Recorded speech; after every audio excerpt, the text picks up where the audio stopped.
রমজান মাসে একই রকম ইফতার না তৈরি করতে পারেন ভীষণ মজার ডাম্পলিং স্যুপ। আর যা তৈরি করাও যায় একদম কম সময়ে ঝটপট, কিন্তু খেতে অসম্ভব মজার হয়ে থাকে। এজন্য প্রথমেই চুলায় একটা প্যান বসিয়ে নিয়ে নিব মেজারমেন্ট কাপে 6 কাপ পানি। আজকে আমি রেডিমেড 2 প্যাকেট স্যুপ তৈরি করব, এজন্য 6 কাপ। আপনারা একটা তৈরি করতে চাইলে 3 কাপ হলেই চলবে। এবার প্রয়োজন হবে এরকম মিনি প্যাক থাই স্যুপের।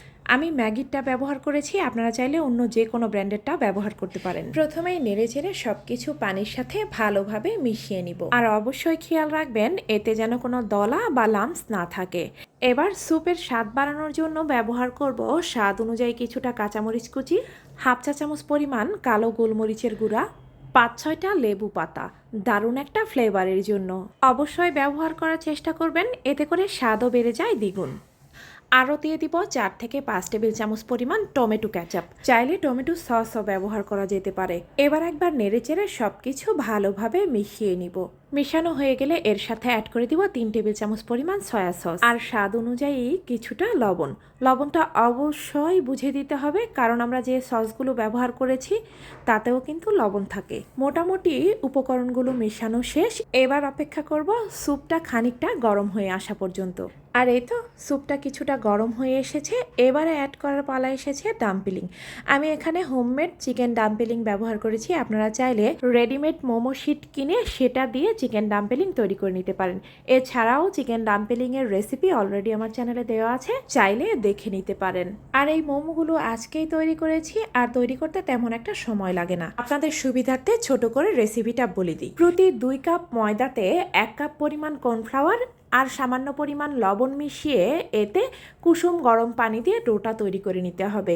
এবার কিছুক্ষণ রেস্টে রাখার পর এইভাবে বেলে একটা মোমো কাটার বা কুকি কাটার দিয়ে কেটে নিলেই মোমো শিট রেডি। এবারে পছন্দ অনুযায়ী চিকেন বা ভেজিটেবল পুর দিয়ে এটা ভরে নিতে পারেন। চিকেনটাকে আমি সামান্য পরিমাণ আদা রসুন গোলমরিচ কিছুটা সয়া সস আর লবণ দিয়ে মাখিয়ে ম্যারিনেট করেছিলাম। আর অবশ্যই চিকেনগুলোকে কিমা করে ব্যবহার করতে হবে। এবার মোমো বা ডাম্পলিংটাকে আমি ভাঁজ দিয়ে দেখিয়ে দিচ্ছি। দেখুন, এটা প্রথমে মাছ বরাবর ভাঁজ দিয়ে এরপর উল্টা পাশে ঘুরিয়ে এরকম করে লাগিয়ে দিলেই ব্যাস মোমো তৈরি। আর একই প্রসেসে সবগুলো মোমো বা ডাম্পলিং আমি তৈরি করে নিয়েছিলাম।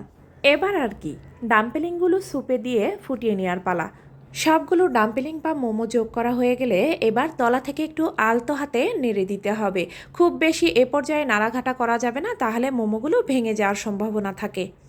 আর এই পর্যায়ে চুলার আগুন মিডিয়াম টু লোর মাঝামাঝি রেখে 8 থেকে 10 মিনিট সময় নিয়ে ডাম্পলিং স্যুপটাকে খুব ভালোভাবে কুক করে নিতে হবে। তবে অবশ্যই মাঝে মাঝে হালকা হাতে নাড়া দিতে ভুলবেন না। প্রায় 8-10 মিনিট বাদে খুব ভালোভাবে ফুটিয়ে নিয়ে যে পর্যায়ে মনে হবে মোমোগুলো একদম সেদ্ধ হয়ে গিয়েছে আর স্যুপটাও বেশ খানিকটা ঘন হয়ে এসেছে, ঠিক সে পর্যায়ে চুলা থেকে নামিয়ে নিতে পারেন। আর তাছাড়া মোমো রান্না করে রেখে দেওয়ার পরে এটা খানিকটা কিন্তু এমনিই ঘন হয়ে যায়। এবার আর কি, চিকেন ডাম্পলিংটা গরম গরম পরিবেশনের পালা। তবে আজকের ইফতারিতে আমার এই ডাম্পলিং স্যুপের সাথে আরও কিছু আয়োজন দেখিয়ে দিই। এর সাথে সাইড ডিশ হিসাবে ছিল ভেজিটেবল পাকোড়া, আরও ছিল ঘরেই তৈরি কিছু chicken vegetable mixed spring roll. যেহেতু রোজার সময় সবগুলো রেসিপির ডিটেলস আপনাদের সাথে শেয়ার করতে পারিনি, তবে আপনারা চাইলে অবশ্যই চ্যানেলটি ঘুরে আসতে পারেন, সেখানে অলরেডি অনেক কিছুই পেয়ে যাবেন। আর এগুলো মিডিয়াম আঁচে ভেজে নেওয়ার পর একইভাবে ভেজে নিয়েছি ক্রিস্পি চিকেন ফ্রাই। বোঝেনি তো, রমজান মাসে বাচ্চাদের চিকেন ফ্রাইটা ভীষণ পছন্দের হয়ে থাকে। আজ এ পর্যন্তই, দেখা হবে অনলাইনে আবার নতুন কোনো রেসিপিতে। সবাই ভালো থাকবেন, সুস্থ থাকবেন। একবার হলেও রেসিপিটি ট্রাই করবেন, আশা করি ভালো লাগবে। ধন্যবাদ।